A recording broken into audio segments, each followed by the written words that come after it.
অসমত আহোম ৰজাই গোটেই ৰজাকেইজনে 600 বছৰ ৰাজত্ব কৰিছিল সেই ৰাজত্ব কৰাৰ সময়ত আহোমে ক'ত ক'ত ৰাজধানী পাতিছিল সেই বিষয়ে আমি জানো আহক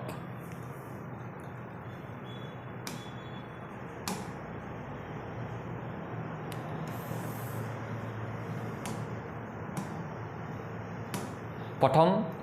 চাউলুং চুকাফাই চান দেশৰ পৰা আহি চৰাইদেউত প্ৰথম ৰাজধানী পাতিছিল চৰাইদেউ বৰ্তমান এখন জিলা প্ৰথম ৰাজধানী পাতিছিল 1253 খ্ৰীষ্টাব্দৰ পৰা 1397 চনলৈকে চৰাইদেউত ৰাজধানী পতাৰ পিছত কিছুমান সামাজিক সমস্যা দেখা পোৱাৰ পিছত সুদাংফাই সৰগুৱাত বৰ্তমান ডিমৌ সমষ্টিত সুদাংফাই 1397 চনত ৰাজধানী সলনি কৰিছিল চৰাইদেউৰ পৰা এখন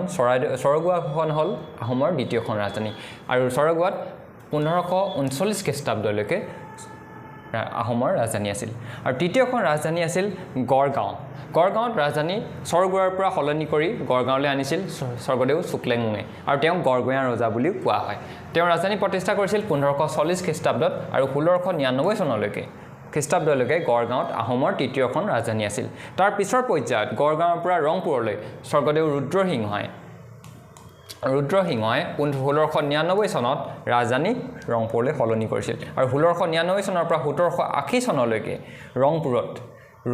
আহোমৰ ৰাজধানী আছিল চতুৰ্থ ৰাজধানী আৰু স্বৰ্গদেউ ৰুদ্ৰসিংহক আহোম নামেৰে সুখংফা বুলিও জনা যায় যেনেদৰে সুদাংফাক আমি বামুণী কোঁৱৰ বুলি জনা যাওঁ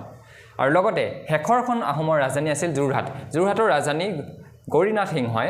1780 চনত ৰংপুৰৰ পৰা যোৰহাটলৈ ৰাজধানী সলনি কৰিছিল আৰু এই ৰাজধানী সলনি কৰাৰ মূল কাৰণটো আছিল মুৱামৰীয়া বিদ্ৰোহৰ কাৰণ মুৱামৰীয়া বিদ্ৰোহ হোৱাৰ কাৰণে যোৰহাটলৈ লৈ গৈছিল আৰু 1780 চনৰ পৰা 1826 চনলৈকে আহোমৰ ৰাজধানী যোৰহাটত আছিল আৰু গৌৰীনাথ সিংহৰ আহোম নামটো হ'ল চুহিত পংফা